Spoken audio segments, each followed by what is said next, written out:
cómo acompañar.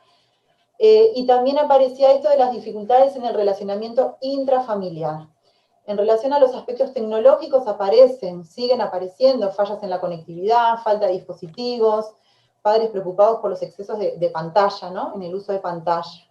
En relación a los aspectos pedagógicos, lo que se veía era un poco el reclamo de las familias era que habían pocas horas de clases sincrónicas, que seguían faltando profesores, que había mucha dificultad en la comunicación entre los estudiantes y los docentes, que veían que había poca continuidad en la rutina y que había mucha pérdida de hábitos de estudio. Y después en relación a los aspectos emocionales, aparecen ahí un montón de cosas, aparece así como algo como muy llamativo y como generalizado, la falta de motivación, el desgano, el desinterés, la dificultad para lograr la concentración, distracción muy, muy grande, mucho cansancio, también como preocupación, falta de socialización con pares, sentimientos de soledad, depresión, temor a salir, estrés, ansiedad y enojo. Mira, una cosa que me olvidé de decir acá, en lo que tiene que ver con los aspectos curriculares, que también es algo que se ve bastante, es la dificultad de organizarse y de realizar tareas con autonomía por parte de los chiquilines. Después, en relación a la pregunta que hacíamos de cómo ha incidido esta situación de pandemia en la salud integral, cómo lo vemos los padres, ahí vuelve a aparecer esto de la desmotivación, la frustración, la apatía, la tristeza, la angustia, la depresión, el enojo, los cambios de humor, el aislamiento social, los temores y la ansiedad. En relación a la salud física, los padres detectan, bueno, el sedentarismo, la falta de deportes, trastorno de alimentación y trastornos de sueño. Y otra preocupación es la exposición a pantallas y la disminución en el rendimiento curricular. Después, bueno, ahí ya tenemos, creo que un montón de temones. Otra pregunta que hicimos en el formulario de inscripción era, ¿qué inquietudes le quieren plantear las familias a los invitados de hoy? Y las preguntas que traían y las inquietudes que traían, las agrupamos, ¿no? Como así, pudimos ver que preguntas que aparecen son, por ejemplo, ¿cómo afecta a los adolescentes la falta de socialización? ¿Cuáles son los costos psicológicos de la no presencialidad? ¿Cuáles son los signos de alarma a tener en cuenta? ¿Cómo detectar las conductas de riesgo que preocupan? Si es posible construir espacios de socialización en este contexto y cómo se podría hacer, cuánto afecta la virtualidad en la salud emocional de los estudiantes, cómo motivar a los estudiantes, a los adolescentes para la educación virtual y mantenerlos vinculados al sistema educativo. Esta es una pregunta que surge tanto de los padres como de los docentes. Muchos docentes están viendo esta falta de motivación en sus estudiantes y la desvinculación, ¿no? Entonces, también como buscando estrategias para paliar eso. ¿Cómo podemos ayudar a los familiares en la educación a distancia? ¿Cuáles son los efectos de la exposición a las pantallas? ¿Cómo acompañar? ¿Cómo negociar? Otra pregunta que surge es si el miedo es una respuesta adecuada a este contexto, cómo manejarlo.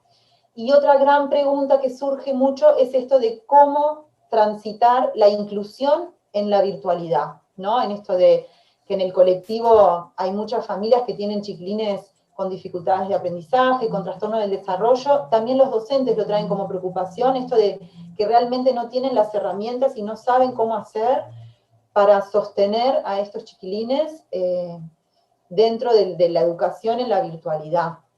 Bueno, un poco por ahí fueron como las preguntas y las inquietudes que nosotros hemos recabado en este formulario de inscripción, y estas son las preguntas y las inquietudes que les largamos a nuestros invitados. Como dijo Victoria, tenemos a Gabriela Garrido. Gabriela Garrido es doctora, es psiquiatra, es profesora agregada de psiquiatría pediátrica de Facultad de Medicina de la Universidad de la República, trabaja en el Pereira Rosell. Y también está Rodolfo Balaguer, que es psicólogo, es magíster. Roberto, perdón. Si me rebautizás, Roberto, perdóname. Es el fin de esta charla. Perdóname. Tengo mucha dificultad para retener nombres. Roberto Balaguer. magíster en educación, con una larga trayectoria en educación, en conectividad y en juventud. Así que bueno, les damos la bienvenida y abrimos la charla. Gabriela, ¿comenzás tú? Estás muteada. Estás muteada. Sí. Bueno, buenas noches para todos. Yo quería agradecer, por supuesto, la invitación, pero sobre todo pensaba la importancia de... ¿Se oye? Sí.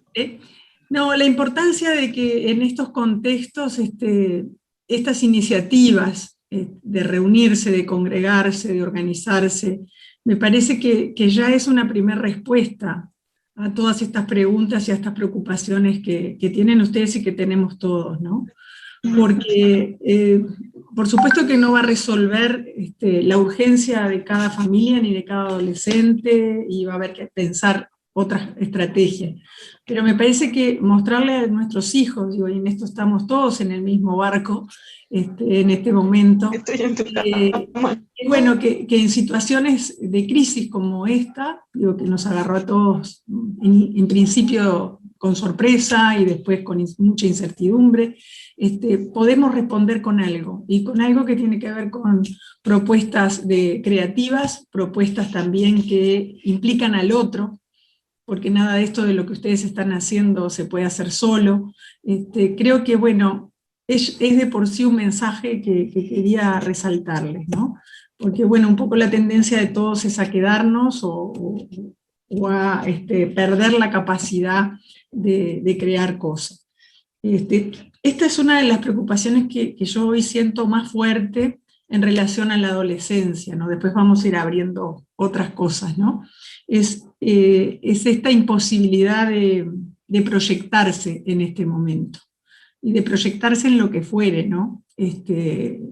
No se puede planificar una salida de fin de semana, no se puede tampoco planificar un campamento de fin de año, los 15 años, a muchos les ha supuesto importantes frustraciones esto, no está la posibilidad del encuentro en una previa o en una fiesta. Entonces, me parece un tema que puede ser eje para pensar cuando hablamos después de la falta de motivación, ¿no? Uno siempre piensa cuando construye estrategias de atención y de tratamiento para chicos o para niños con problemas de salud mental, dónde están la fortaleza y dónde están los posibles proyectos sobre los cuales construir las estrategias, ¿no? Y yo creo que esto hoy nos está haciendo muy difícil. Yo me he encontrado en las consultas de estos últimos tiempos con adolescentes de diversos lugares, ¿no? Digo, tanto en el hospital, en las consultas privadas, que uno trata de decir, bueno, pero ¿y aquello que te interesaba? Que quizás no era muy fuerte el interés, estaba un poquito colgado, incipiente, pero hoy se desdibuja mucho. En esto, y en esta apetencia, por ejemplo, por los aprendizajes, creo que tenemos mucho lo de la motivación por el aprender, la motivación por estar vinculado al centro educativo, ¿verdad? Por supuesto que en algunos sectores y en algunos adolescentes esto es muy fuerte, está presente, en las familias está también muy arraigado y tienen muchos apoyos, pero la mayoría de los adolescentes, porque hoy estamos un poco con el sector público, creo, lo que estamos viendo es que se ha perdido el vínculo con el sistema educativo. Por lo pronto yo estoy hablando de sectores que están consultando hoy, consultando en servicios de emergencia, consultando que requieren hospitalización. Esos adolescentes, yo les aseguro que francamente están fuera del sistema educativo. Han quedado en el correr de este año y año y pico muy, muy desconectados. No quiero extenderme, digo, van a ir surgiendo cosas, pero se me ocurría un poco esto como para el inicio, y bueno, después iremos intercambiando en base a las preguntas que ustedes formulan sobre qué problemas son los que estamos viendo, cómo podemos pensar también algunas estrategias a nivel de las familias y a nivel de los centros. Roberto, te dejo la palabra. Dale, muchas gracias, Gabriela. Coincido prácticamente todo lo que dice Gabriela y también, sobre todo en lo del comienzo, digamos, de la importancia de lo colectivo en estas cosas, ¿no? Porque, digamos, acá quizás el gran aprendizaje que hay de todo esto, en todas las edades, sea cómo hacemos para manejarnos en crisis, ¿no? Si hubiera que buscar un titular, digamos, ¿cuál sería el título, digamos, del 2020-2021? Es cómo nos manejamos en crisis.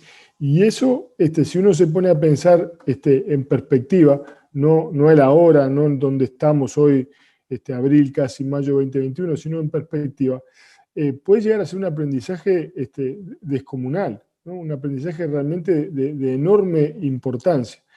Y digo esto por varias razones. Primero, porque creo que es muy importante entender, ¿no?, que no estamos frente a una pandemia.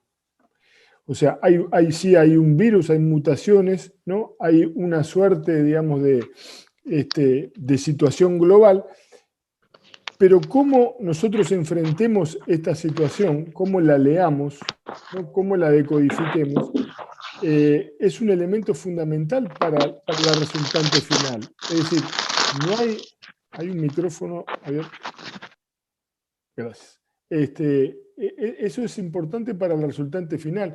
Es decir, uno no puede decir que hay una linealidad de que hay una situación de pandemia y estos resultados, estos efectos, ¿no?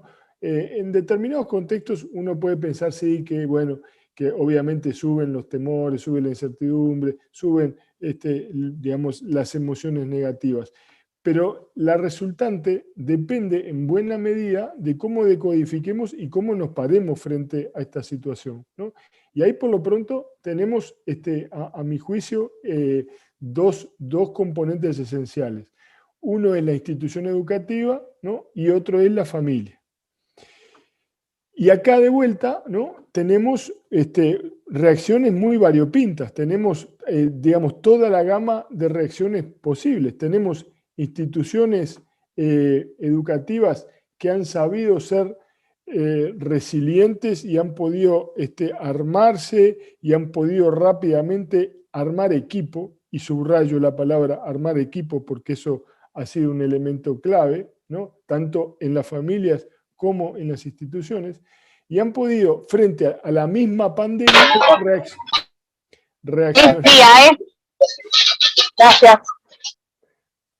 reaccionar de forma distinta, ¿no? O sea, frente a la misma pandemia, unos han quedado paralizados, otros han quedado absolutamente frisados sin saber qué hacer, otros han reaccionado velozmente, ¿no?, rápidamente formando equipos, siendo solidarios, pudiendo rearmar y no quedando nostálgicos de lo que la vieja normalidad, ¿no? Porque en todo esto, digamos, abro paréntesis, cuando miramos para atrás, ojo que la vieja normalidad tampoco era divina y hermosa y un paraíso del cual fuimos expulsados por el COVID.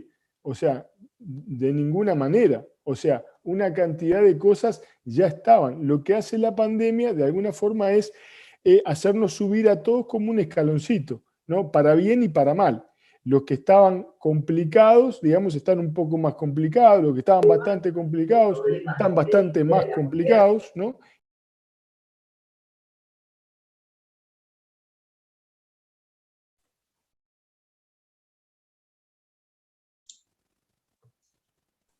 Me la ligué yo, me mutearon a mí. Este es un elemento esencial, ¿no? ¿Cómo vamos a extrañar en la nueva normalidad tener un mute, ¿no?, a muchas situaciones y a muchas personas, ¿no? Esta es una de las ganancias que nos ha dado la virtualidad, ¿no? Poder mutear selectivamente a las personas, ¿no? Es decir, la pandemia es una, pero las formas de decodificar son variadas. Tenemos dos grandes como filtros que son las familias y las instituciones. Hay familias que han podido filtrar y han podido blindar, si se quiere, el mejor estilo de La vida es bella. ¿Se acuerdan la película aquella italiana, ¿no?, donde el afuera era horrible, pero durante un tiempo se armaba una narrativa, se armaba una historia que permitía dejar lo malo afuera y proteger. Y eso tiene que ver con capacidades digamos, de protección y capacidades parentales que hoy están llamadas a ser, digamos, desarrolladas en su máxima expresión. Por eso me parece que estas iniciativas de poder juntar padres, madres, docentes, apuntan justamente al reforzamiento de estas cosas. Y bueno, paro por acá y seguimos. Gabriel. Bueno, ahora justo tocaste un tema interesante, me parece que es bueno, de la capacidad de respuesta, ¿no? Nosotros el año pasado, en mayo, junio, hicimos un trabajo con la socióloga Alejandra Yerbolino, consultando a docentes de los distintos sectores, público-privado y de todas las ramas de la educación, con la inquietud inicial de saber, explorar qué problemas justamente o qué dificultades estaban percibiendo en el alumnado, ¿no? A través de toda esta modalidad virtual y bueno, cómo se estaban manejando. Y bueno, aprendimos muchas cosas de ahí. Una de las cosas es que indudablemente esta heterogeneidad está presente, ¿verdad? Y hubieron respuestas más asertivas, más pertinentes, y otras de las instituciones que enfrentaron muchas dificultades. Ahora, no todo tiene que ver con el margen del equipo o de los docentes en particular o de las familias en particular.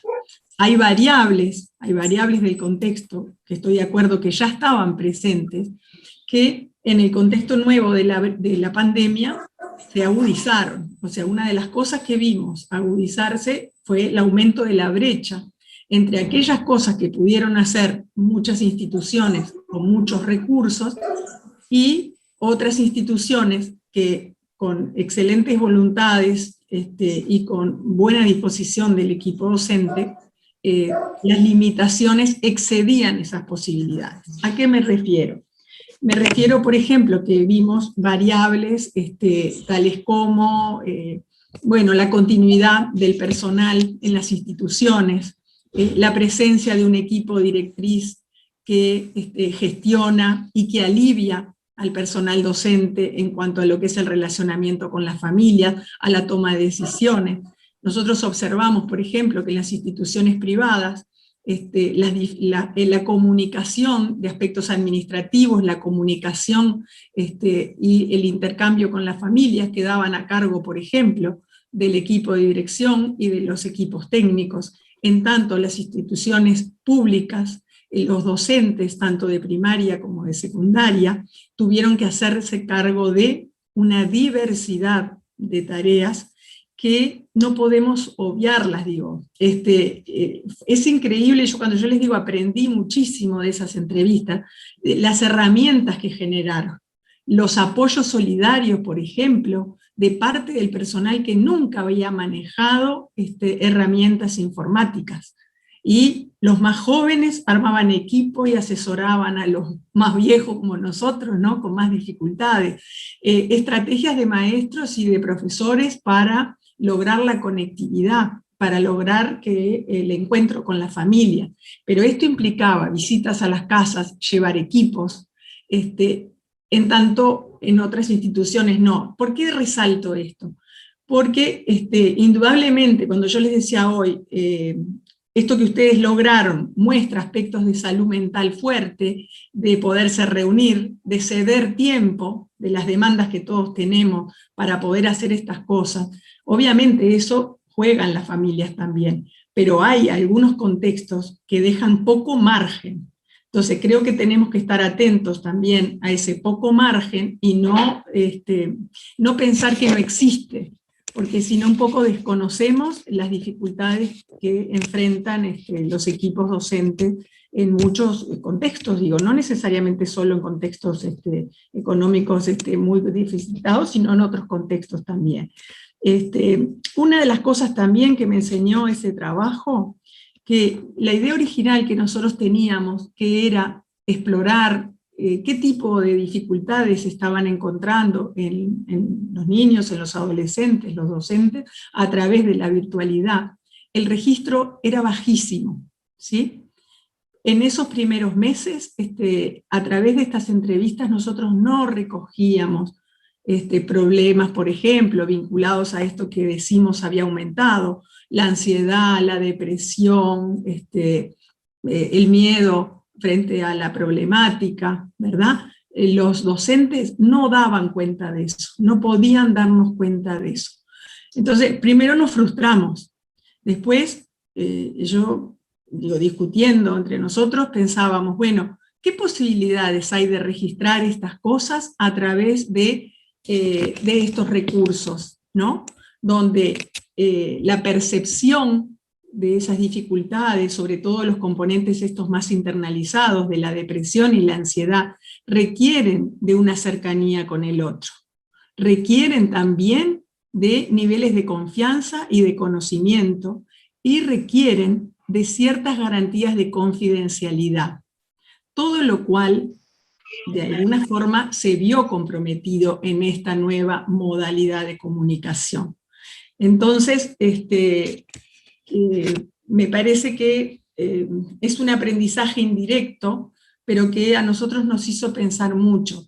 El maestro y el profesor, sobre todo los adscriptos, que tienen esa continuidad también en el vínculo, ven la cara diferente de un día y de otro, ¿verdad? Ven en un ratito en el recreo, si el niño juega más o juega menos, si el adolescente se aísla o no se aísla, si ha dejado de comer, si se adelgazó. Nada de eso se ve a través de la pantalla. Y tampoco en un Zoom hoy nadie nos va a contar que se siente mal, francamente y espontáneamente. O sea que para estas cosas se necesitan otros niveles de vínculo, otros niveles de encuentro. Esto también los docentes lo habían detectado antes que nosotros, y habían hecho, por ejemplo, modalidades de comunicación diferentes, llamando a las familias en algunas situaciones en forma directa, no esperando que en instancias grupales o en instancias generales hubiera comunicación. En algunos colegios, por ejemplo, nos comentaban que habían percibido el no uso de cámaras, y se había autorizado, porque había adolescentes que no querían mostrarse en cámara, no querían mostrarse, y otros que lo que no querían era mostrar su casa o sus familias. Entonces, estos también son aprendizajes, pero basados en la detección de dificultades, ¿verdad? No en la idea de que estamos todos bien. Yo vi surgir, sobre todo en el comienzo, este tipo de cosas muy creativas. Habría que relevar si hoy estamos en las mismas condiciones. Porque la impresión es que se nos ha sumado a la sorpresa y a cierta novelería inicial, a cierta confianza también, porque la situación epidemiológica era otra, se nos ha sumado a todos, y a las familias y a los adolescentes, bastante agotamiento, mayor incertidumbre en cuanto a los tiempos y a la prolongación de estas situaciones, y esas son cosas a tener en cuenta cuando hablamos de desmotivación, cansancio, desconexión, ¿verdad? Porque las respuestas a situaciones complejas, creo yo que tienen que ser más complejas. Bien, tenemos una serie de preguntas. Por ejemplo, dice, ¿cómo motivar a los adolescentes a participar de la virtualidad? Los que no tienen interés, más aún si tienen 1 o 2 clases al día y no hay una regularidad. Es una pregunta que surge acá, y bueno. Justamente, una de las, cuando yo decía hoy al comienzo que hay como dos grandes reguladores, ¿no? Uno es la familia y otro la institución educativa. Sobre todo el año pasado, que hubo mucho más, digamos, tuvimos mucho más tiempo para poder relevar distintas situaciones y estar en contacto con realidades muy, muy disímiles, ¿no? Tanto de Montevideo como del interior del país, de todos los estratos socioeconómicos. Teníamos 2 tipos de, es increíble, ¿no? Pero teníamos dos tipos de reclamo. Aquellas instituciones que se habían rearmado, que en general estamos hablando de instituciones privadas, que estaban como sobresaturando a los chiquilines de Zoom. Entonces se habla de una Zoom toxicación, se habla, digamos, de una, digamos, demanda de atención frente a la cámara, y tenemos en el otro extremo, o mejor dicho, en el otro extremo los que mencionaba Gabriela, los que están o ya se perdieron o están pendiendo de un hilo, o es muy difícil de repente en algunos momentos poder recuperarlos, ¿verdad? Y otros que tenían que elaborar una propuesta que, digamos, que para muchos padres estaba muy por debajo de las posibilidades reales que las instituciones podían ofrecer, ¿no? Entonces, ahí esa respuesta institucional, ¿no? Y ahí, digamos, cuando digo institucional, digo la escuela, el liceo, la UTU, cada equipo directivo, ¿no? Con el mismo escenario, algunos pudieron hacer un montón de cosas y muy creativamente encontraron formas de generar nuevos liderazgos, ¿no? Y dejar atrás a otro liderazgo, porque convengamos, por ejemplo, que en muchas instituciones educativas, quienes estaban acostumbrados a liderar en la presencialidad, cuando vino la virtualidad, muchos no entendían nada, no entendían dónde estaban parados, qué había que hacer, y estaban pidiendo socorro a gritos, ¿no? Y ahí aparecieron liderazgos de gente que a veces, digamos, tenía en la presencialidad, en la normalidad, tenía roles secundarios o roles de otro estilo, que pudieron dar una mano y pudieron armar equipo y pudieron sostener al máximo posible, ¿verdad?, esa capacidad de mantener a los adolescentes ahí. Y mantener a los adolescentes, quizás lo que haya que entender, no tiene que ver solo con la propuesta educativa, sino que mantenerlos tiene que ver con la propuesta socializante. Es decir, si tú pensás que porque le vas a dar 40 horas de Zoom o 1 hora de Zoom diaria, eso va a tener algún efecto, digamos, en algunos chiquilines que sean muy autorregulados y que provengan de determinados contextos, puede que funcione, pero en otros muchos no va a funcionar. Entonces, ahí de vuelta está la creatividad, en poder darle continuidad a la comunidad más allá de la no presencia, que era el gran desafío, o por lo menos uno de los grandes desafíos del año pasado. ¿Cómo hacer para trasladar todo eso que se da en el aula, que eso que se da en el recreo, en la entrada, en la salida, ¿no?, en el preparativo, poder trasladarlo? Y hubo algunas instituciones que pudieron. Los adscriptos, digamos, tuvieron un rol crucial, porque muchas veces eran justamente ese brazo que traía aquel que se había ido, esa comunicación, más allá de que el otro quisiera o no comunicarse. Me consta también que no solo era una llamada telefónica, sino que muchos iban hasta la casa a llevarle los cuadernos, ¿no? Iban hasta la casa a llevarle la mochila, sobre todo en los llamados, digamos, contextos críticos, donde de repente es muy complicado hasta ubicar a algún familiar, ¿no? Entonces, de vuelta, pero eso responde también a cómo se pudo armar y se pudieron hacer como determinados estándares, ¿no?, que son como medias, donde, bueno, ahí uno sabe que la propuesta que está dando es una propuesta que mantiene cierto valor, quizás no igual a la anterior, y que mantiene cierto valor socializante digamos, de mantenerlos conectados a eso que es tan importante de la escuela, que es generar ciudadanía. Es decir, los chiquilines no van a la escuela porque quieran aprender matemáticas, idioma español, geografía. Discúlpenme, yo conozco muy pocos que van a eso. Existen, sí, pero son muy pocos. La gran mayoría va porque saben que tienen que ir y porque es un lugar, digamos, que es valorado, pero que además aprenden a ser con los otros. Entonces, una de las cosas que ha faltado enormemente, y yo me he cansado de decirlo, es la necesidad de generar esos espacios donde los chiquilines sean, ¿no?, y sean lo que son. Porque ¿dónde están dándose esos espacios? Justamente en el Fortnite, en el Among Us, en el Minecraft, digamos, en los lugares donde se están encontrando, pero ahí, digamos, no tenemos ninguna mirada adulta que pueda hacer ningún aporte, no tenemos ninguna mirada adulta que pueda dar alguna lectura, que es la que muchas veces un tutor, un profesor, un adscrito, alguien que pasa, alguien de la limpieza, ¿no?, que es el portero, ¿no?, todos esos personajes que muchas veces cumplen un rol esencial, y esas personas no están en el Minecraft, ¿no? Entonces no hemos generado, no hemos sabido, no hemos podido o no le hemos puesto foco entre otras varias cosas, ¿no?, de poder generar esos espacios, no de clase, sino espacios de encuentro, que justamente ayuden, ¿verdad?, a amalgamar y a mantener, porque a muchos chiquilines los mantiene, digamos, ese espacio de pertenencia, ¿no? Perdido ese espacio, pueden llegar a caer en un vacío brutal y quedar solamente, digamos, a merced de la familia, sus contextos y un montón de otras cosas. Muchas gracias. Mariana, ¿estás recopilando ahí más preguntas? Un poco en relación a estas preguntas que van surgiendo, ¿no?, de la motivación. Una de las cuestiones que planteaba muy interesante ahí es la no regularidad.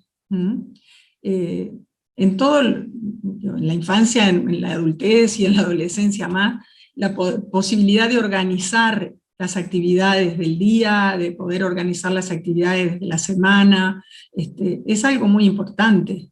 Yo creo que en esta pandemia esa parte de nuestras capacidades organizativas también se vio confrontada, ¿no?, porque perdimos las horas regulares del sueño, porque en un periodo dejamos de trabajar, perdimos los horarios de las comidas, y los adolescentes en este sentido son de los más afectados en esto, porque ya por naturaleza tienen mayores dificultades para sostener rutinas y organizarse.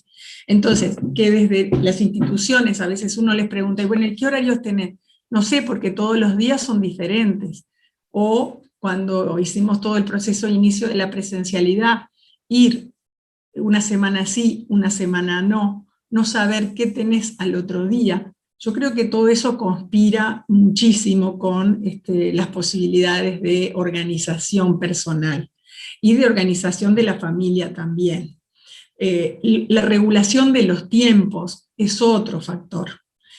Como decía Roberto, en algunos medios nos encontramos con tiempos que parecen no considerar que se dejó la presencialidad y se pasó a la virtualidad. Se mantienen recreos de 5 minutos y 30 minutos para comer, ¿no? Ninguno de nosotros puede soportar, digo yo primero que nadie, no puedo soportar 4 horas de Zoom. Y de repente, en términos de estar con otros en reuniones y hacer una diversidad de actividades en la mañana, puedo sostener la actividad 4 horas, pero por Zoom no se puede. Entonces, a veces parece que las respuestas tienen más que ver con las respuestas a exigencias de muchas instituciones o de las familias, que a las posibilidades reales de los adolescentes.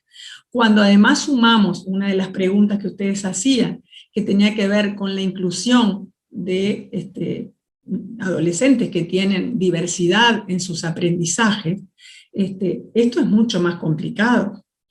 Nosotros vemos niños que en realidad pensamos, cuando empezó el Zoom, debían estar abajo de la mesa, y adolescentes que en realidad se conectaron porque los padres le dijeron conectate, y a los 2 segundos se desconectaron, porque no es posible. O sea que los procesos de la inclusión o de atender desde estas nuevas modalidades la diversidad de aprendizajes requiere una cosa de revisar las adecuaciones en el sentido más amplio, ¿verdad? Están los que no pueden estar sentados, están los que van a circular por otras cosas pero no van a poderse conectar, están los que pueden quedar pegados a la conexión y no hacer después las tareas posteriores. O sea, no hay receta, pero lo que sí es que no se pueden aplicar las mismas modalidades que teníamos en la presencialidad a la hora de pensar adecuaciones para este periodo. O sea que un poco tocando las cosas la regularidad es importante, el manejo de los tiempos es importante. Me parece también que la alternancia de trabajos que no impliquen horas de escuchar.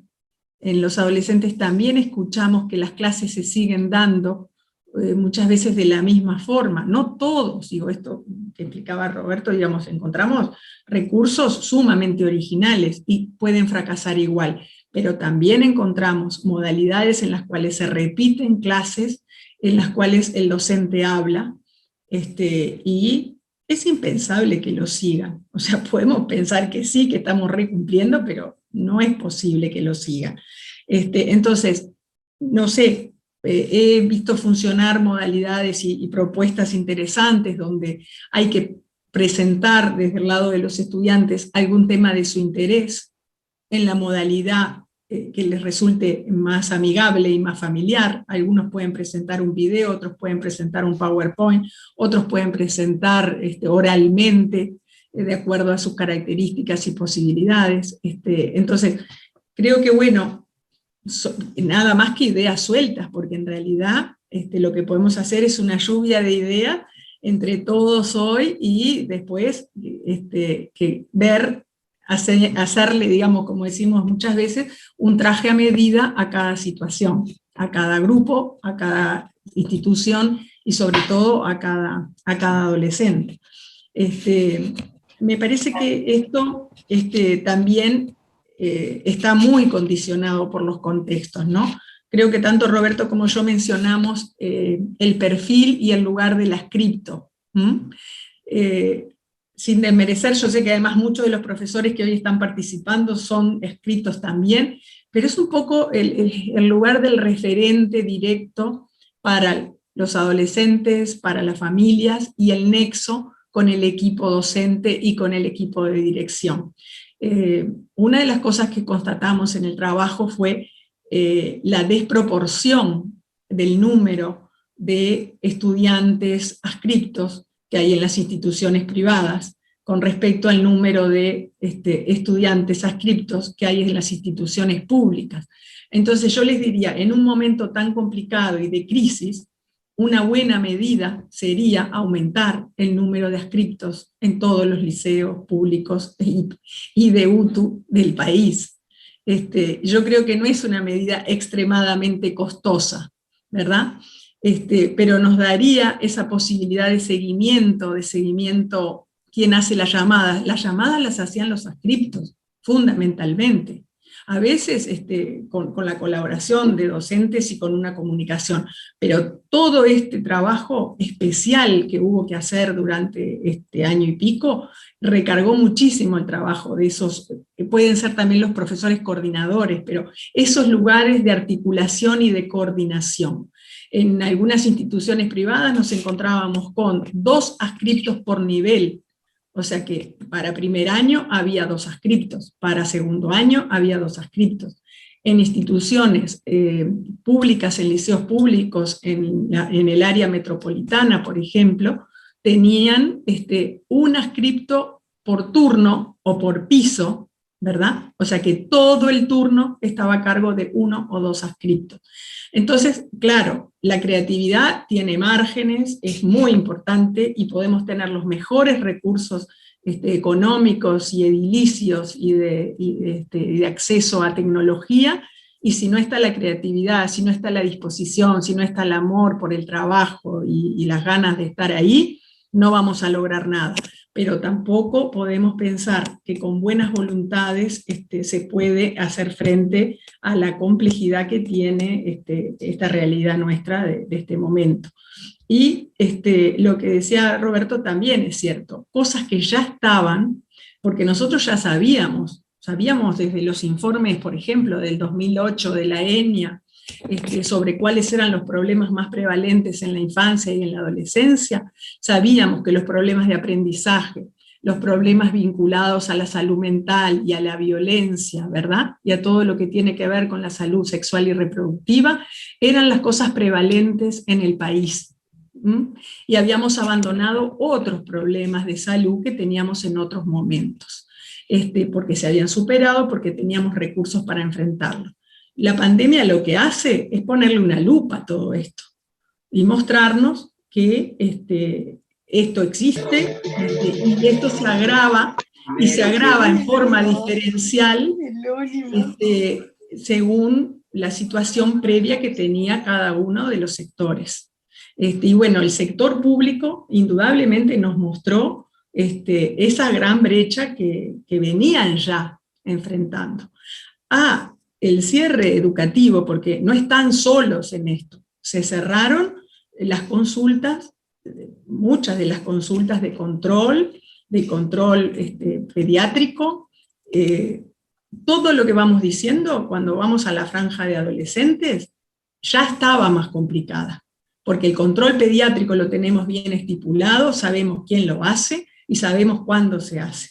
El control del adolescente sano ya se desdibuja bastante en todo esto, ¿verdad? Pero además también se suspendieron las consultas presenciales de especialistas y se prolongó a lo largo de todo este año. Se suspendieron abordajes, ¿verdad? Que las atenciones en salud mental también fueron suspendidas. Algunas logramos que se fueron pasando a la presencialidad, pero tenemos estas mismas complejidades que hablábamos para el sistema educativo. Entonces, creo que apostar en todos estos campos a esas cosas básicas, de mantener organización, de mantener el manejo de los tiempos, de la posibilidad de flexibilizar estrategias y modalidades de aprendizaje de acuerdo a las características de los alumnos, creo que bueno, nos orienta, y tener clara las necesidades de cosas básicas que no las vamos a compensar aun cuando pongamos en juego todos estos recursos, que pasan sí por el trabajo de equipo, por un buen relacionamiento, por direcciones proactivas, claras y ejecutivas, por directivas desde las autoridades también claras, ¿verdad? Y apoyos, apoyos en sintonía con estas cosas. No sé, capaz me fui un poquito. Solo reforzar la idea esta que también retomaba Gabriela, de que muchas de las cosas que estamos viendo a todos los niveles no son generadas por la pandemia, ¿no? Sino que son más bien desnudadas por la pandemia, ¿no? Las hacen más transparentes. La falta de adscriptos, la falta de grupos de apoyo, de profesionales de apoyo en todos los niveles de la educación pública es algo que rompe los ojos hace años. O sea, hay un problema de bullying, de ciberbullying, de acoso, de lo que ustedes quieran, ¿verdad? Y pasan de repente semanas y meses para que el equipo, digamos, venga y pueda abordar. Falta gente, falta justamente referentes que hoy se hace mucho más evidente, pero faltaban ya el 2019, faltaba el 2018, faltaban hace años que faltan, ¿no? Hace años que falta esa contención, o sea, la deserción no es solo un problema programático, ¿no? Es un problema de las instituciones, de qué sostén están dando, qué tipo de continentación están dando y qué tipo de mensaje están dando, ¿no? Porque, digo, también tenemos un montón de docentes y de adscriptos que el año pasado llegaron así a fin de año arrastrándose. Yo trabajo hace 30 años en la educación y créanme que nunca había visto a todos mis compañeros de trabajo como el año pasado, que estaban, digamos, esperando así el pitazo final para irse de vacaciones y no llegabas a decirle nada de la escuela, del liceo, porque no querían saber nada, porque habían estado realmente saturados, ¿no? Pero así como está ese nivel de compromiso que uno no ve, también tenemos, ¿no? Y por ahí había una pregunta en el chat y yo me la copié, dice, ¿cómo recuperás el interés de los jóvenes si los adultos no le transmiten la importancia necesaria de la educación, por lo tanto se han desvinculado pedagógicamente? Porque, digamos, también hay una cuestión de las actitudes de los docentes, de los ausentismos, que en muchos casos podrán estar justificados, podrá haber un montón de razones, pero, digamos, todos sabemos que ese es un problema también y que, digamos, los gurises muchas veces sienten que estos cambios que hoy están, mañana no están, que desregulan completamente, y en este contexto desregular, desordenar es de las peores cosas que podemos hacer, o sea, es como agregarle dinamita, digamos, a esta situación. Cuanto más ordenado, más sepamos, ¿no? Como decía Gabriela, me cambian el lunes, el martes el horario, no, tendría que ser todos los lunes, todos los martes, digamos.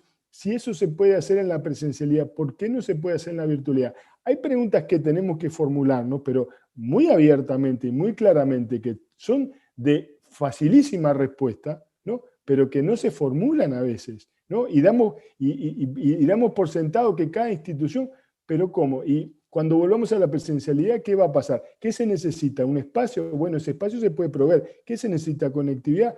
Esa conectividad se puede proveer. Es decir, hay muy pocas, yo he estado el año pasado y este año en contacto con cientos de instituciones distintas, ¿no? Donde tenés hasta aquellos que te dicen, mirá, en la virtualidad, ¿no? Paradojalmente, llegamos a conocer mucho más otras dimensiones de los alumnos, porque nosotros veíamos la presentación formal, el alumno en su rol alumno y al docente en su rol docente, ¿no? Jugamos a que uno es el docente y otro es el alumno, que es el juego que se juega en la institución educativa. En la virtualidad ese juego se interrumpe porque por atrás pasa el marido, el hijo, el otro que grita, los hermanos que se pelean, ¿no? De los docentes y de los chiquilines. Y eso al principio fue un factor enorme de estrés y en un momento, en algunos casos, eso fue un gran factor de humanización, de decir, bueno, no nos hagamos que somos tan serios porque somos todos personas que estamos atravesando esto, ¿no? Y eso nos llamó enormemente la atención, la respuesta que los docentes decían que arriba del 60% de los docentes decían que habían conocido más a sus alumnos que en la presencialidad en las primeras semanas. ¿Por qué? Por esta justa dimensión, porque habían visto otras cosas, habían entendido, ¿no? Que ese cuadro, que esa pintura que estaba mal, ¿no? Que ese perro que ladraba, que ese hermano, ¿no? Era parte del contexto con el cual este chico iba todos los días a clase, pero esos elementos no siempre lo tenían, y eso le daba una posibilidad de generar algo que fue para nosotros, para mí en este caso, en todas las instituciones que releve, una cosa genial que fue tener mayor empatía para con los gurises, tener mayor paciencia, poder entender más. Y eso fue una ganancia descomunal, o sea que los docentes, y muchos docentes del liceo, ¿no? Que a veces, digamos, para los chiquilines son como los más duros, poder decir que generaron, digamos, mayor empatía, porque ellos también muchas veces se sintieron esa vulnerabilidad del contexto en el que estaban, ¿no? Entonces, de vuelta, yo a veces también digo, mirá, si vos estás estresada porque tenés el Zoom, porque tenés muchas clases, una de las cosas buenas, eso quiere decir que por suerte vos sos de la que sigue teniendo trabajo, ¿no? Hay mucha gente que está estresado porque no tiene esa posibilidad. Consuelo de tontos puede ser, pero y la otra es, ¿no? A muchos madres y padres, sobre todo madres, ¿no? Que han sido, que había que aplaudir a las 21 horas, pero de 21 a 22 a muchas madres, y que en ese periodo no hagan nada, ¿no? Las madres, porque han sido las más recargadas las mujeres, y madres de gurises entre 7 y 10 años, ¿no? Han sido hiper recargadas porque han tenido que mantener en muchos casos su trabajo, ¿no? Y además hacer de maestras cuando en realidad no aprendieron para eso, no se formaron, ni es su tarea, pero la línea divisoria de la autonomía, ¿no? Que podemos, digamos, fijarla más o menos cuarto año de escuela para arriba y cuarto año de escuela para abajo, eso marcó que tenían que hacerse cargo de eso, ¿no? Y realmente eso ha sido una sobrecarga. Pero poder ocuparse, poder estar estresado por eso, ¿no? Hay una cantidad hoy de videos por todos lados, de madres desquiciadas, enloquecidas. Quiere decir que por lo menos tenés una familia de la cual ocuparse. Hay mucha gente que en este periodo ha estado sola, ¿no? No ha tenido que estresarse con eso. Y ha sido bastante duro también para esa gente atravesar ese momento. Que además, como todo momento, va a pasar, ¿no? Va a pasar, y creo que los adultos tenemos que, desde todos los lugares, tenemos que transmitir esa cosa de que todos los momentos pasan, ¿no? Esto también, y nos va a dejar enseñanza, y volviendo al inicio, y la enseñanza mayor es cómo nos manejamos en situaciones que no son óptimas, cómo nos manejamos en situaciones que son complicadas, ¿no? Con las cartas que tenemos, con los recursos que tenemos, y exigiéndole a quienes pueden solucionar las cosas de la mejor y más justa y detallada forma para poder solucionar y llevar las cosas al mejor escenario posible. Bueno, estamos así como en un... Sí, acá hay una pregunta muy importante acá que dice, ¿cuáles son los signos de la depresión? Sí, yo iba a tomar esa pregunta. Ahí está. Primero les quería hacer una sugerencia a los organizadores que además de la grabación se haga una copia de lo que aparece en el chat, porque esto va aportando muchas cosas, digo, a veces en concordancia con lo que se viene diciendo y en otros casos no. No sé, acabo de leer, por ejemplo, que los adscriptos no tienen acceso a la Ceibalita. Lo dejo ahí, ¿no? Porque sería algo de bajo costo también. Una de las cosas que aparece es esta idea, este pedido, esta pregunta sobre cómo detectar componentes de depresión y de ansiedad. Voy a tratar de puntear algunas cosas. Quiero decirles también que el periodo de la adolescencia se acompaña de lo que llamamos depresibilidad, o sea que en cualquier momento, en cualquier contexto, en cualquier momento histórico y contexto, hay una tendencia del adolescente a, por ejemplo, cuestionarse cosas de la muerte, o tener menos niveles de actividad por periodos, estar más tiempo acostado, necesitar dormir más. Esto a veces hace una dificultad para diferenciarlo de lo que es esta depresibilidad normal, ¿no?, entre comillas, y lo que es la depresión. Pero bueno, hay algunas cosas que sí tenemos que estar atentos, ¿verdad? Una de las cosas, por ejemplo, tiene que ver con el encierro, que en este periodo también es un poco difícil, pero aquello que llama la atención, el adolescente que deja de ir a comer a la mesa, ¿no?, la disminución del apetito, el perder peso, por ejemplo.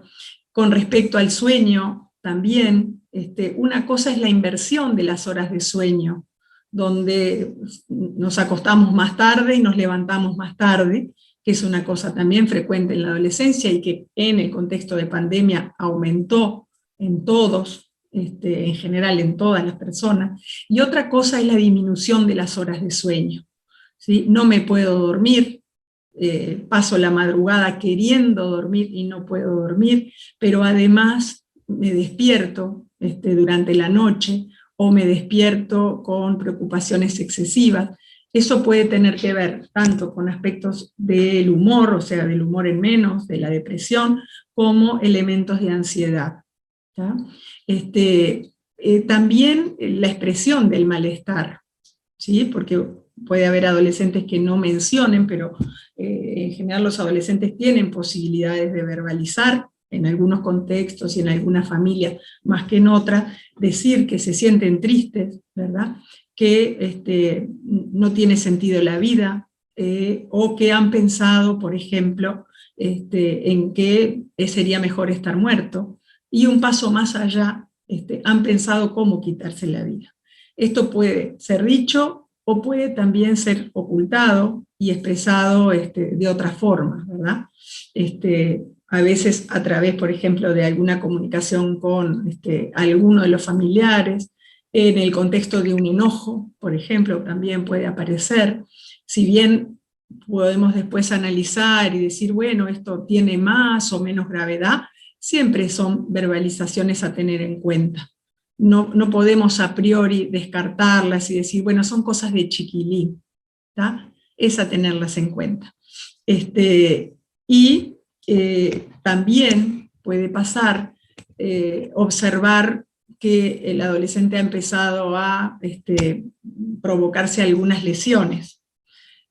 Pueden pasar estas cosas también fuera de que los padres se enteren, ¿sí?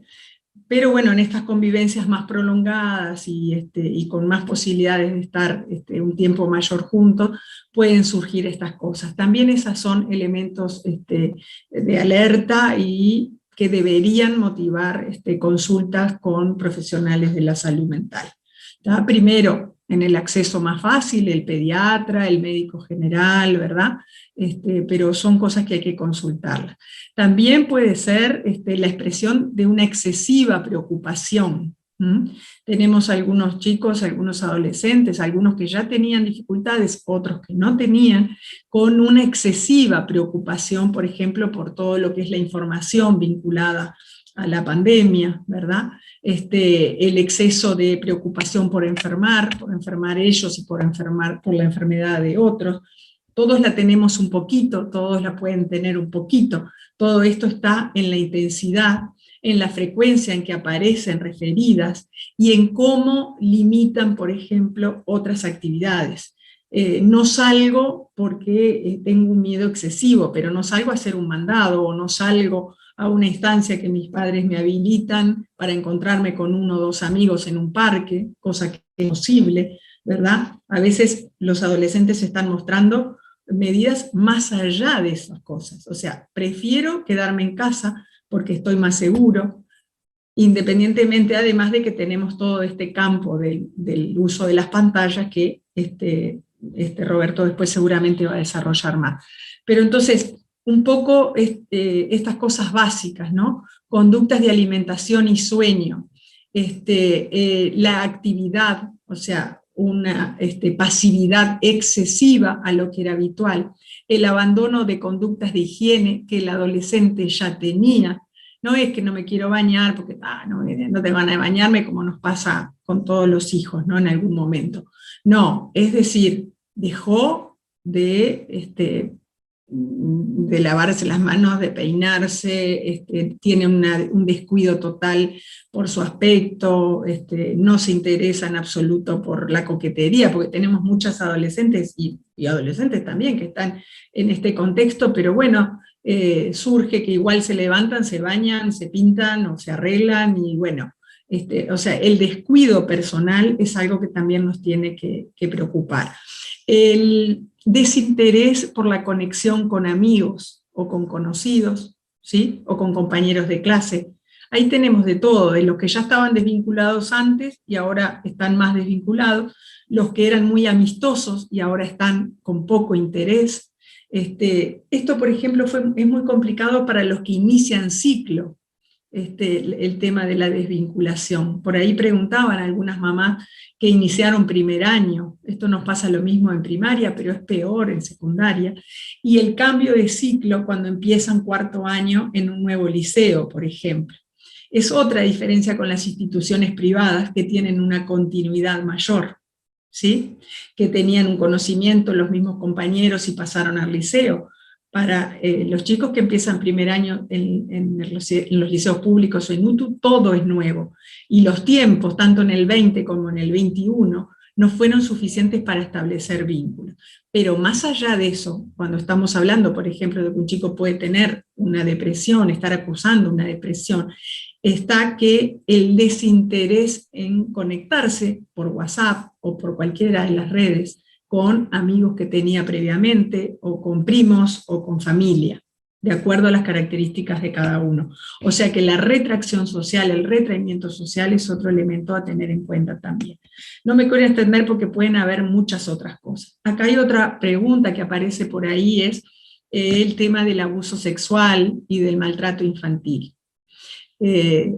Está descrito en estudios internacionales, nosotros sacamos una editorial, una nota editorial en la revista de la Sociedad de Pediatría, junto con el doctor González, sobre estos informes a nivel internacional.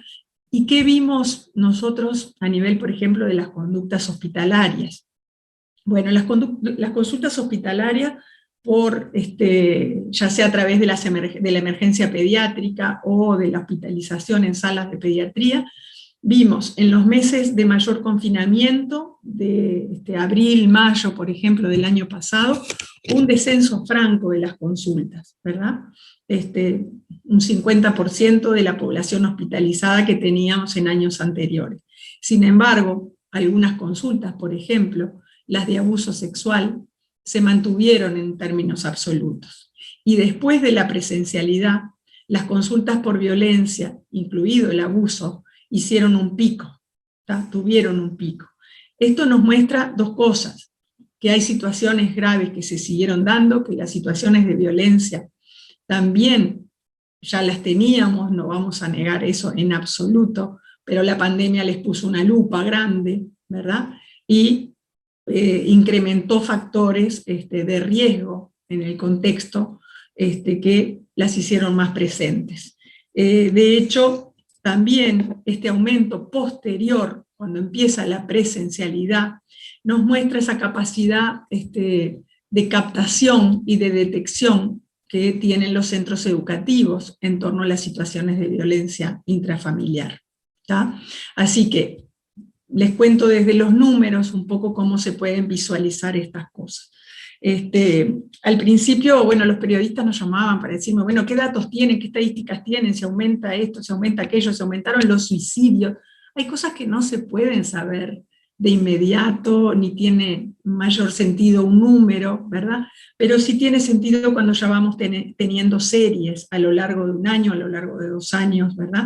Entonces, este aumento posterior a la presencialidad, creo que no es que la presencialidad sea peor, sino que permite visualizar más estas situaciones.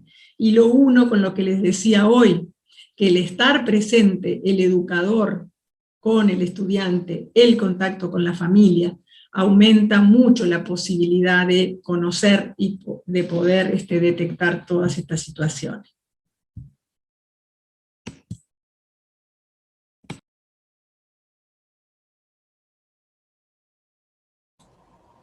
Bien.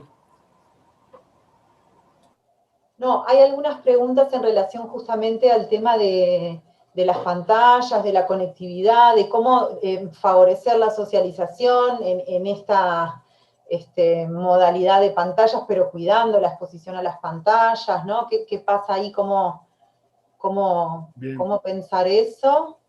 Bien, lo primero, digamos, buscando darle un poco de marco, de contexto a la respuesta, podemos hacer algo medio contrafáctico, decir, bueno, ¿cómo hubiera sido la pandemia sin pantallas? ¿No? Y hubiera sido muy distinta en muchos aspectos, de continuidad o con el vínculo educativo, continuidad en la comunicación, capacidad de estar informados en tiempo real de lo que estaba sucediendo en otras partes del mundo antes de que nos llegara, y luego saber, estar al tanto, digamos, de cómo se transmite, tener información como para protegernos, y al mismo tiempo ser una posibilidad de salida sin salir, es decir, el crecimiento exponencial que han tenido todas las plataformas de series, lo que han posibilitado es salir sin salir, digo, frente a la imposibilidad de salir físicamente, nos salimos mentalmente. Y esa es una también, digamos, yendo ya más a la población nuestra, es uno de los factores que también está presente, ¿no? Es decir, para muchos chiquilines la pantalla es un buen elemento justamente para no estar pensando, ¿no? Para no estar pensando de repente en muchas de las cosas que se están perdiendo, ¿no? Aquella chiquilina que cumplió 15 años y no pudo festejar y dijo, bueno, el año que viene, y el año que viene fue ahora y tampoco pudo, ¿no? Y uno sabe, y es importante decírselo, mirá, cuando tengas 40 o 50 años, esto va a ser una anécdota, pero en este momento es lo peor del mundo, ¿no? Es como entrar a primero de liceo y que a la semana, sin conocer a nadie, te manden para tu casa la virtualidad y tengas un contacto con gente que son desconocidos, ¿no? Que sabés los nombres, pero que no tenés un vínculo anterior. Y si estás en primero de escuela, todavía muchísimo más complicado, ¿no? Ahí el Zoom no te acompaña. Las pantallas han sido una gran compañía para los adultos mayores, ha sido la posibilidad de estar en contacto con sus nietos, de estar en contacto con la realidad, de estar al tanto de lo que se pasa. Ha sido lo que nos han posibilitado anotarse para vacunarse los que han tenido la suerte de hacerlo. O sea, puedo nombrar un montón de cosas contrafácticas de lo que hubiera sido sin pantalla. Ha permitido a muchos trabajar, ¿no? Y muy culposamente muchos padres hoy te dicen, yo la única manera que tengo de poder llevar adelante mi trabajo es dejarlos enchufados frente a la tele o a la tablet, ¿no? Entonces, ahí vos, digamos, tenés que sopesar cuál es la decisión correcta, ¿no? Lo que sí sabemos es que, digamos, en estos contextos, sobre todo un tiempo que en lugar de estar regulado, un tiempo que tenía, digamos, cierta secuencia que conocíamos, me levanto, voy a la escuela, vuelvo, tomo la leche, ¿no? Acá era un tiempo como mucho más fluido, ¿no? Se presta mucho más para que esas horas de extensión y esas horas también de poder desconectarse de los demás y tener ese espacio propio también se hayan presentado. el tema de vuelta acá, volvemos al punto inicial. La capacidad que tienen las familias de ordenar, de regular, resulta crucial, ¿no? O sea, una cosa es que te desregules un poquito, una cosa es que se te vaya un poquito, digamos, la cantidad de horas que crecieron en todas partes del mundo, ¿no? Los que, digamos, los que tienen un consumo bajo y empezaron a tener un consumo medio, los que tenían un consumo medio pasaron a tener un consumo mayor, y los que tenían un consumo problemático pasaron a categoría de adicción, y empezaron a surgir, digamos, problemáticas que antes, en mayor número que las que antes aparecían, ¿no? Y también es la otra función que ha cumplido también la pantalla en muchos, justamente es una especie como de casi que de precursor de la depresión, es decir, antes de deprimirse, el último recurso es estar ahí en la pantalla, ¿no? Y estar todo el día con la mente al servicio de la tecnología, pero por lo menos si se desconectan de ahí y se empiezan a conectar con todo el malestar adolescente, más pandemia, más lo que estén viviendo en la casa, seguramente la situación sea peor. Aún así, tenemos chiquilines que sí están clínicamente deprimidos y también están, digamos, en la pantalla, ¿no? En todos los lugares del mundo creció en el orden del 30 a 40% la cantidad de horas de juego. Cuando evaluamos acá en Uruguay, en una muestra no representativa, pero de 1.460 familias, que, digamos, parte de ese material apareció en el libro Convivir en tiempos difíciles con el doctor Ariel Goldi y la colega Lorena Stefanel, el 52% de los padres manifiestan que digamos, los hijos han empezado a tener mucha mayor complicación con los dispositivos digitales, ¿no? De vuelta, y vuelvo al inicio, pero si nosotros pensamos que los dispositivos digitales los pensamos en un binomio niños-tecnología, perdemos de vista que ese binomio en realidad no existe como tal. Acá hay una tríada que es niños, tecnología, padres, ¿no? Padres que tienen disponibilidad, padres que tienen tiempo, que tienen capacidad de autorregulación, que tienen la posibilidad, digamos, de ofrecer alternativas a eso. Bueno, la respuesta para algunos es sí, la respuesta para otros es no, para otros no tienen tampoco la disponibilidad emocional, y para otros te dicen, no es el momento de generar discusiones. Yo prefiero en este momento, digamos, a sabienda de que esto no es bueno, prefiero evitar esto que me va a complicar más, ¿no? Y este mismo discurso se escucha en tiempos de normalidad, pero en este tiempo de excepción, ¿verdad?, tiene mucha mayor validez. Después uno podrá decir, eso tiene efectos positivos, efectos negativos, como toda decisión que uno toma, ¿no? Pero digamos, volviendo al inicio, qué distinto hubiera sido la pandemia si los dispositivos ayudaron y siguen ayudando muchísimo a mantener ese vínculo educativo, a poder tener contacto con los compañeritos, a poder tener contacto con la maestra, a comunicarnos con la maestra y con la dirección o con los adscriptos, ¿no? El problema es que, bueno, cuando se vuelve la única herramienta para comunicarse, socializar, entretenerse, ¿no? Y prácticamente todo, casi que, digamos, es irremediable, ¿verdad?, que se vuelva un problema. Para muchos, eso se transformó ya en una cuestión, digamos, problemática per se, ¿no? Configurándose una situación de adicción.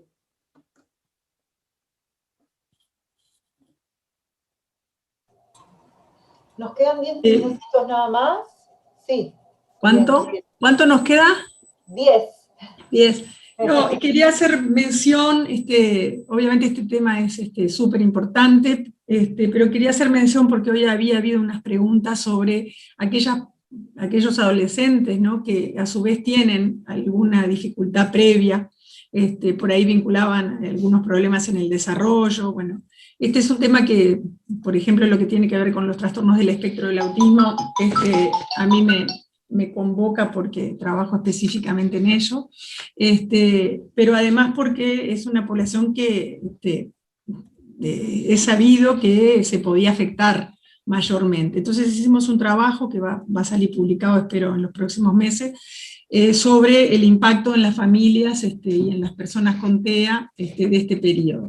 Y bueno, alguna cosa interesante que encontramos fue que la respuesta de los adolescentes, o sea, las familias que respondieron por hijos adolescentes, representaron el 20%. Esto es un dato interesante porque en encuestas anteriores los adolescentes tenían menor representación, ¿verdad? Y fueron, en cuanto a las variables testeadas, que tenían que ver con retroceso, con presencia de ansiedad y de cambios en el estado de ánimo, y la preocupación por enfermarse, el grupo de 13 a 18 fue el más afectado. Globalmente, en todo ese grupo, que fueron casi 300 consultas, cuestionarios que se llenaron, perdón, que tengo un poco de ruido en todo esto, el 77% había aumentado el uso de pantallas para usos no educativos. O sea que esta es una población que hay que cuidar mucho y regular muy bien, coordinando y apoyando a las familias, porque no es fácil la regulación del uso de pantalla en muchos de estos chiquilines.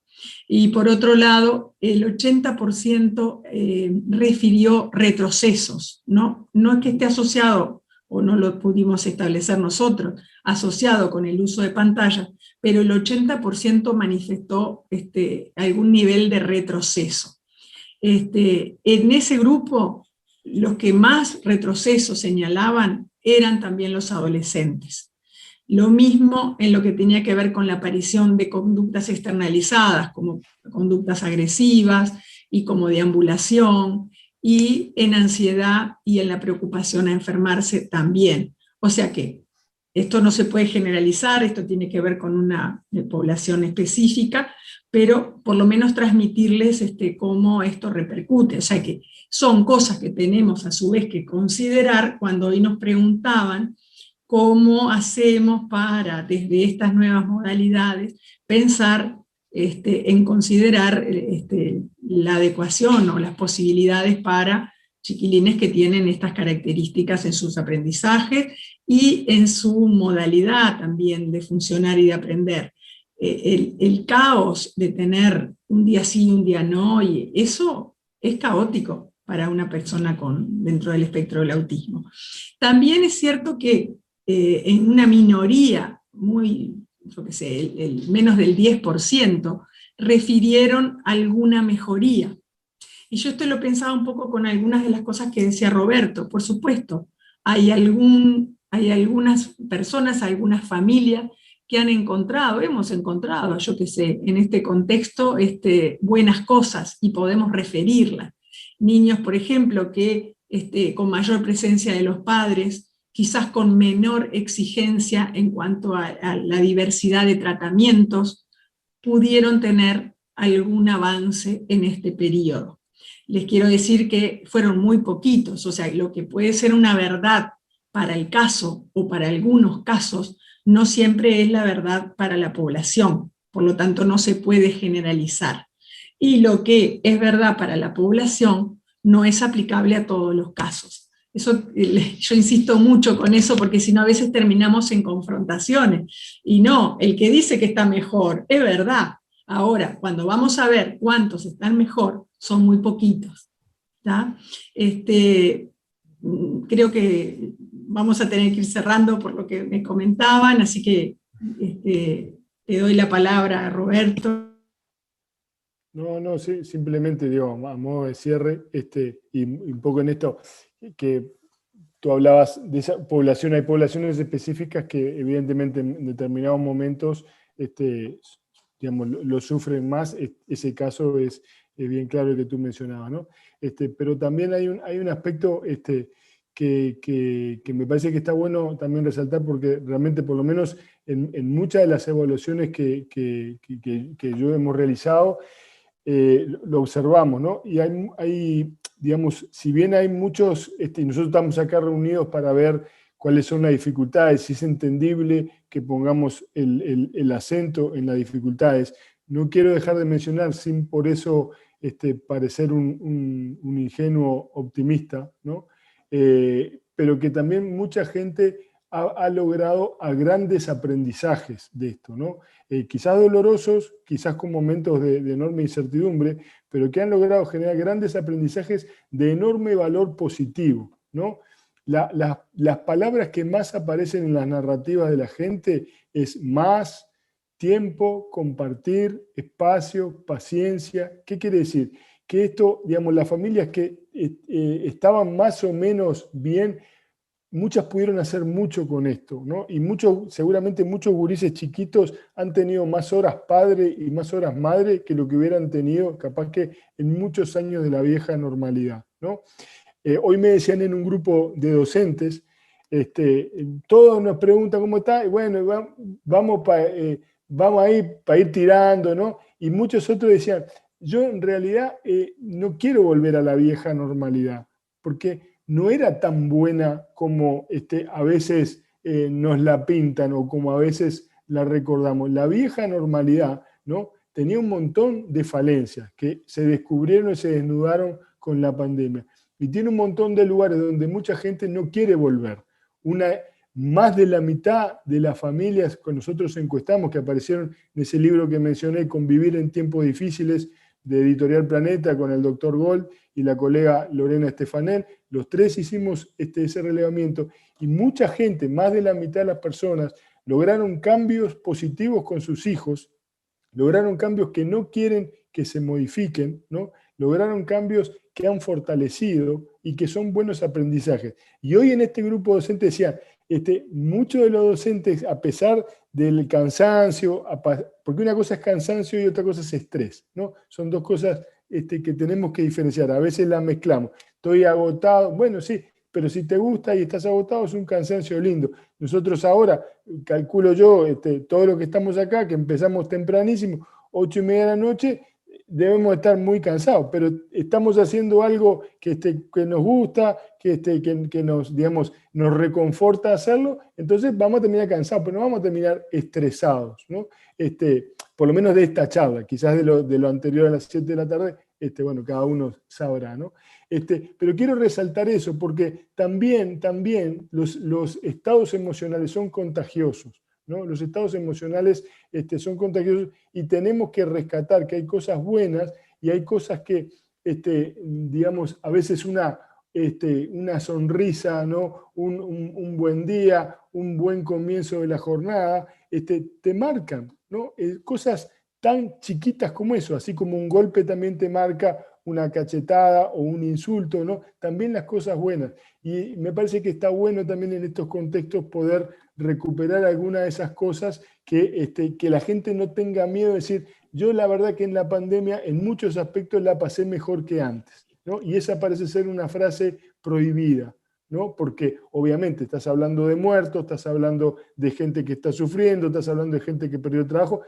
Parece pornográfico decirlo, parece una cosa perverso decirlo, pero la verdad es que mucha gente durante este tiempo, ¿no?, la ha pasado mejor en muchos aspectos, en otros no tan bien, pero en muchos otros sí, y está bueno darnos como la libertad de poder decir eso, porque eso también se contagia, así como se contagia la queja, y los uruguayos en eso tenemos, digamos, doctorados, ¿no?, tenemos postdoc en la queja y en la nostalgia. También, digamos, está bueno que empecemos, digamos, a contagiar algunas cosas buenas, porque eso también hace al clima, eso también hace a las emociones, eso también hace a la salud mental. Y bueno, yo por acá paro y agradezco de vuelta la invitación. Gabriela, un gustazo compartir contigo este espacio, un honor, y bueno, y gracias por habernos invitado.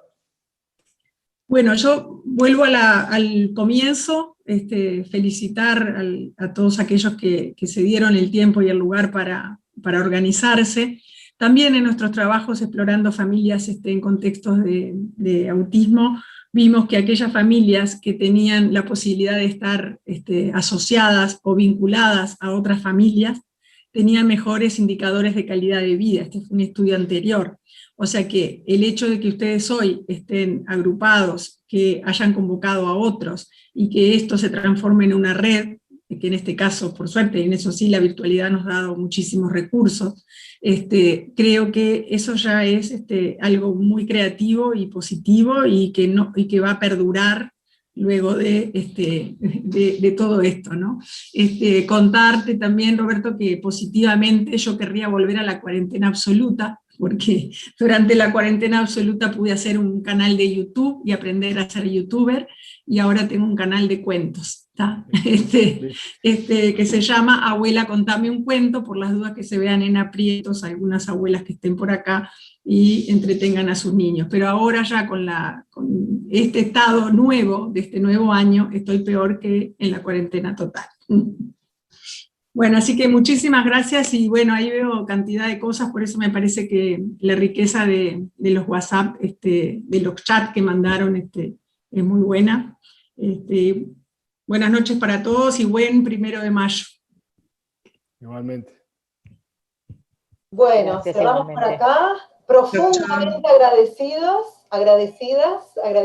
a los expositores, a Roberto Balaguer, a Gabriela Garrido, muchísimas gracias, fue una instancia sumamente nutritiva para todos, y eso, muchísimas gracias, y seguimos. La idea es continuar con los encuentros virtuales, trayendo a diferentes invitados. Estamos pensando que el próximo encuentro sea el 14 de mayo, así que ya les informaremos. Y bueno, muchísimas gracias a todos, especialmente a Gabriela y a Roberto. Que descansen. Gracias. Chao, chao, gracias. Gracias. Buenas noches. Buenas noches. Gracias.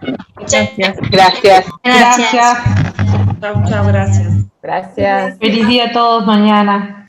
Gracias, buenas noches a todos. Igualmente.